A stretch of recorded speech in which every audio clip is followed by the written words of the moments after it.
Hey, everyone, I'm Margaret, just your average 17-year-old trying to survive senior year in the suburbs of Chicago. But trust me, things are about to get way more complicated. Margaret, honey, have you started on those college applications yet? Grandma Eleanor's voice echoed from the kitchen, breaking my focus from the stack of brochures on my desk. Working on it, Grandma, I called back with a sigh. This is my life now. Living with my grandparents, George and Eleanor Thompson, ever since I lost my parents in a car crash when I was little. They're amazing people, really. Maybe a little too amazing, if you know what I mean. Suddenly, my phone buzzed, lighting up with my best friend Zoo's face.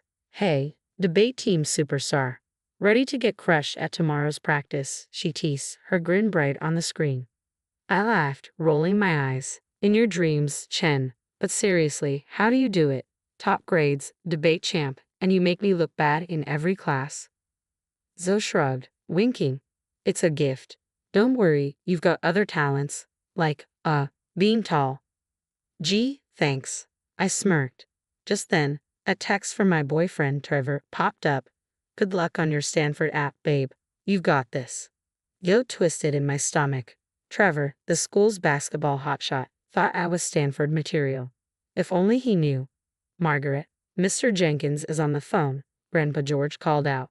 He wants to discuss your college options. Of course, Mr. Jenkins, our overenthusiastic guidance counselor, probably wanted to push more Ivy League brochures my way. Coming, I shouted, then muttered under my breath, to my doom. As I headed downstairs, I caught a glimpse of my grandparents whispering in the kitchen. But George, what if she doesn't get in? Grandma's voice was barely audible. We promised her parents. Don't worry, Eleanor, Grandpa reassured her. We'll make sure she succeeds. By any means necessary. I froze. By any means necessary. I tried to shake off the strange feeling that crept up my spine, but Alexis Foster's words from earlier that day replayed in my head. Better step up your game, Thompson. Those safety schools won't impress anyone.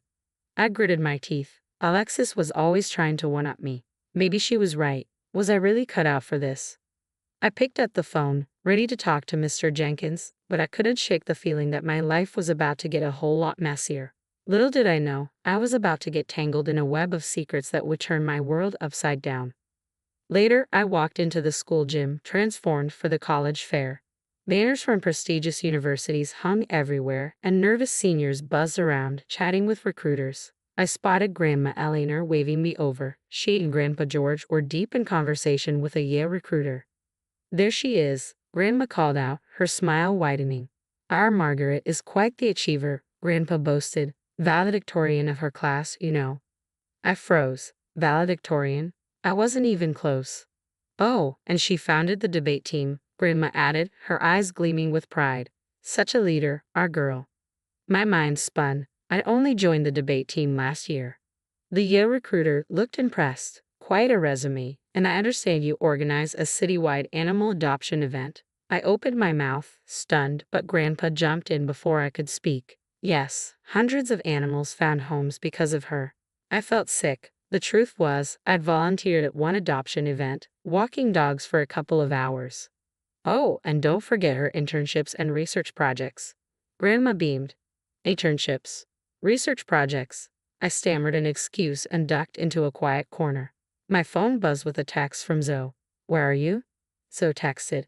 These college folks are looking for the famous Margaret Thompson. Famous. Oh no.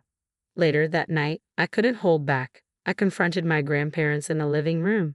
What were you thinking? I demanded. Those were all lies. Grandma gave me a confused look. Lies? We were just embellishing a little. Everyone does it, dear. Embellishing. I echoed, incredulous. You said I was valedictorian. Grandpa waved his hand dismissively. Details, details. We're just trying to help you get ahead. Do you have any idea how competitive it is out there? But it's wrong. It's fraud. I shot back. Grandpa's face turned stern. Listen here, young lady. We sacrificed everything to give you a good life after your parents died. Is it so wrong to want the best for you? I felt the pang of guilt, but I couldn't let it go. But this isn't right. It feels like we're building a life that's not even mine. No buts, Grandma interrupted. This is how the world works, Margaret. You need every advantage you can get. The next day at school, I pulled Zoe and Trevor aside at lunch, my stomach twisting. Guys, I need to talk to you. It's serious. I explained everything from the valedictorian lie to the made-up accomplishments. Zoe's eyes widened in shock. That's messed up, Margaret. You've got to come clean before this gets worse. Trevor shrugged. I don't know. Maybe your grandparents have a point. College admissions are cutthroat. Why not use every advantage? Are you serious? Zoe shot him a glare. It's lying. It's playing the game, Trevor argued. Everyone exaggerates on applications. Not like this, I said, feeling the pressure building. This is way beyond exaggeration. So, what are you going to do? Zoe asked gently. I don't know, I admitted, but I have a really bad feeling about this. Little did I know, things were about to get much, much worse. The lies were starting to snowball, and my life was spinning out of control. One morning, I opened the mail to find an official-looking envelope. Congratulations, you've been invited to speak at the National Youth Leadership Conference. I nearly choked on my cereal. Grandma, what is this? She beamed. Oh, isn't it wonderful? I may have mentioned your achievements to a few people. Before I could respond, my phone rang. It was the local newspaper. Miss Thompson, we'd love to do a feature on your animal shelter work. Your story is truly inspiring. I stammered through the call, making vague promises to get back to them. The moment I hung up, another call came in, a college recruiter. Margaret, we were blown away by your application. Could we schedule an interview? It was relentless. Every day brought more lies to uphold, more stories to remember. My grades started slipping as I spent more time dodging questions than studying. One day, Mr. Jenkins cornered me in the hallway, his face concerned. Margaret, I'm confused. Your actual record doesn't match all these accolades you're receiving. What's going on? I mumbled some excuse and practically ran out of the hall. Trevor caught up with me later, his brow furrowed. Margaret, what's up with you lately? You're always distracted, always making excuses. I'm just stressed about college stuff, I said weakly. He shook his head. It's more than that. I feel like I don't even know you anymore. Maybe we should take a break. I watched him walk away, straight toward Alexis Foster. A few days later, Alexis cornered me at my locker. Her smug smile said it all. I know what you've been up to, Thompson. All those fake accomplishments. I've got proof. My blood ran cold. What are you talking about? She smirked. Drop out of the running for the Mitchell Scholarship or I'll expose everything. At home, my grandparents were in full fantasy mode, chatting with neighbors. Did we tell you about our dear friend, the governor? Grandpa was saying with a smile. He's always asking for our advice. I couldn't take it anymore. I retreated to my room, tempted to just give in. What was the point of fighting? But then I saw Zoe's disappointed face when she was passed over for a leadership position in the debate club, a role she truly deserved but missed out on because of my inflated reputation. That's when I knew I couldn't keep living this lie. It was time to come clean and no matter the consequences. I spent the next week gathering every piece of evidence I needed. My real transcripts, records of my actual volunteer hours, everything. Then, I waited until my grandparents were in the kitchen, brainstorming for my Harvard interview. We'll need to step up our game, Grandma was saying. Don't worry, Grandpa replied. We could say she interned at the White House. I hit record on my phone, capturing every word. The next day, I scheduled a meeting with Mr. Jenkins and the college recruiters who'd been hounding me. My hands shook as I walked into the conference room. Thank you all for coming, I began, my voice trembling. I have a confession to make. I played the recording, showed them my real records, and explained everything. When I finished, the room fell silent.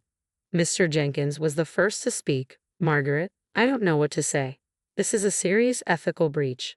One of the recruiters nodded but then added, it is, but coming forward like this, that takes real courage. The fallout was intense. My grandparents faced social ostracism and there was talk of possible legal trouble. I couldn't bear to face them, so I moved in with Sue's family, who welcomed me with open arms. Alexis tried to expose my story, but it backfired when her own unethical behavior came to light in the process. Trevor reached out, apologetic. Margaret, I'm sorry I doubted you. Can we start over? I shook my head. I'm sorry, Trevor, but right now, I need to focus on myself. In the months that followed, I dedicated myself to rebuilding my life on genuine accomplishments. I started a support group for students dealing with ethical pressures, doubled down on my schoolwork, and even secured a real internship at an animal shelter.